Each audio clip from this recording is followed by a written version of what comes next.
Yeah. My understanding with sub for like, I understand what you're saying here. My understanding with sub for sub is like it's like like a lot of policies. There's levels of it. I think the idea they're going for here is if you upload a video that's it's like sole purpose is, hey, you subscribe to me, I'll subscribe to you, and it's not just like a one for one thing. Like, if you get what I'm saying there, it's like it's Well, not it's again, not. yeah. I guess the reason we're even discussing that is because the YouTube policies are vague, Yes, yes, and very I true. mean you you could obviously just say, well, the incentivization of sub for sub is a little bit different than that, but you know what I mean. This is questionable content. No, Like like this is like you could certainly say. it's one of those things where you have to sit there and debate whether or not this is the line that YouTube has. And that's the problem with the YouTube policies. You can't just say there are actions where it's against the rules, but then there are clear cases where there's these weird sort of loopholes around them. I'm I'm gonna bring up something I don't know if you know, because I don't know if a lot of people know about this. So obviously YouTube has policies against nudity. Um, Mhm. there have been a number of, let's call them, loopholes to the nudity Nude policies. yoga, Okay, nude one yoga, of right? them. What nude yoga's one of them. There's also people that were Breastfeeding. okay. Another one. Um, there's a one that I don't know if you know, because I don't know if anyone's really talked about it. There was Uh-huh. this trend a while ago. I don't know if it's stopped now, and YouTube kind of caught on. People were trying on see-through dresses.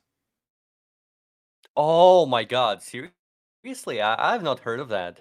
Has that been has it been shut down, I or is that think still a so. thing? Um, I know it was.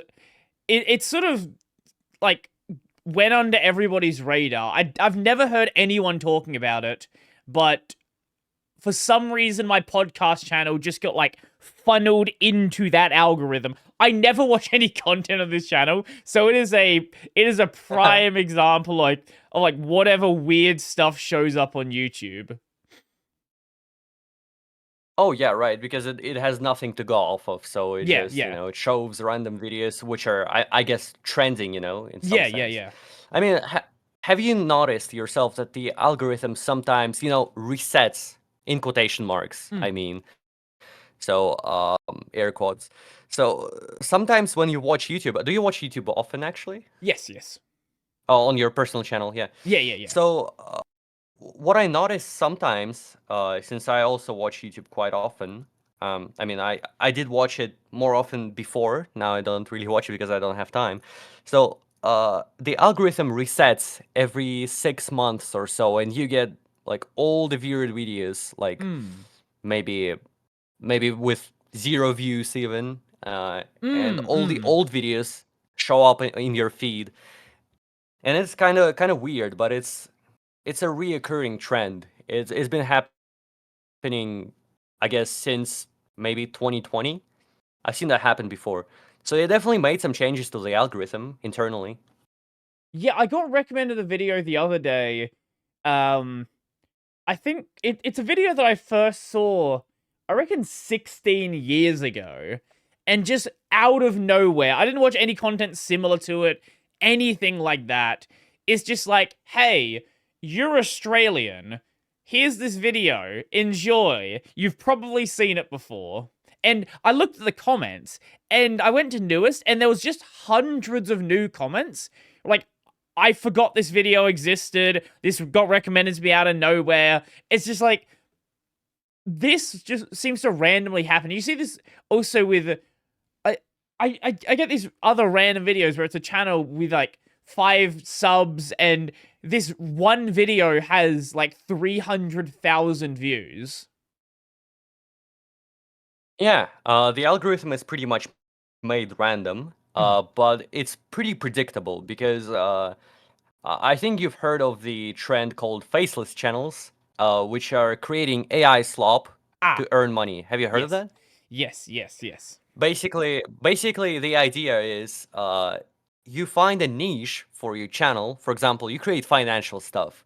Mhm. Then you create a normal video. You create a video, Mhm. see if it does well.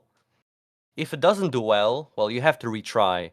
Mhm. Mhm. And then you try again until a video hits the algorithm. And if it does, well, you're actually golden. Because what you do next is you just recreate this video Mhm. uh, like 50 times. Uh, you make a video on a similar topic Mhm. 100 times, let's say. And all this time, you just make it cheaper and cheaper and cheaper to produce. Mhm. Mhm. I think people on Twitter actually advertised this strategy. It's a really nice way to make money on YouTube if you're actually going for it. Mhm. So you just you add AI to your workflow. Uh, Basically, you just try to make it passive income, and you just pump money from all the people that don't even realize that it's all AI slop or Yeah, just basically I regurgitated occasionally slop. get videos like this, and it's like, why? Like, it'll like I every so often I watch some like comic book video, and there are real channels doing content on this, and they're very similar AI channels that sort of try to replicate that style, and they usually will answer Hmm. some similar question that the actual real channel has been talking about, sort of to, I guess, grab on to the audience from that like actual channel and try to bring it over to their thing. Uh, well, you see, I think this is one of the ways to, cling onto some niche that's already been discovered, Mhm. but they're following usually the blue ocean strategy, where they're trying to find a niche that's not yet been discovered, and YouTube Mm. generally is unsaturated with content. So there are still plenty of opportunities to find a niche to spam on, like Mm. a niche to ruin, basically, and extract the money from. Yeah, and that's the thing with like the AI content though. Like it doesn't even have to do well. If you can spam out enough content, and look, if you upload 1,000 videos a day and each of them do like, 100 views, right? That's gonna work out pretty well.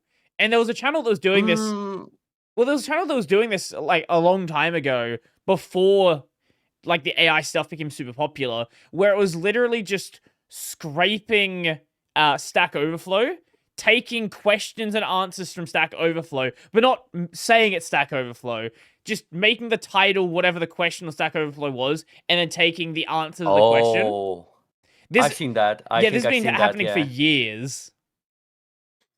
Yeah, yeah, I did see that. Honestly, I think this is not a perfect strategy. This might work out, Mhm. but it's I mean, you're a YouTuber. You definitely know 1,000 views are roughly $1 in RPM. Mhm. Basically, that's the metric. And I think it's not called winning the algorithm. It's called spamming the algorithm. I Mhm. mean, Mhm. in hopes that you're going to reach some people. Mhm. Mhm. Uh, you could do better. I mean, you could be more effective, and the Sure. more effective strategy is to crack the code. I mean, well, not really crack the code, but I mean, find a weak spot in the algorithm to promote your videos. Mhm. So, Mhm. like, imagine you upload 1,100 view videos, and you don't get caught on the algorithm. The algorithm doesn't catch you on, Mm.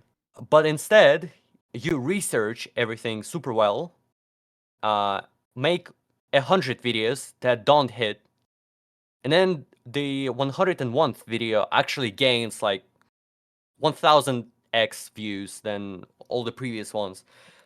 And then you realize, well, I made this video that is a clear outlier. Mm. That video is a clear winner, and I should replicate that. So this is gonna be super effective because the algorithm is just gonna keep promoting you. The algorithm is just gonna keep recommending your content.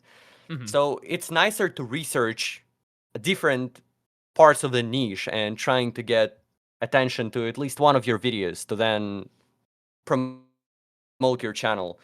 So I think this all goes within the algorithm research the people are trying to do. The people, obviously, where there is money, there is always going to be people trying to exploit Of the course, mechanism. yeah. And obviously, YouTube is being exploited right now by the faceless channels. I mean, not to spit in their well, not to spit on their face, but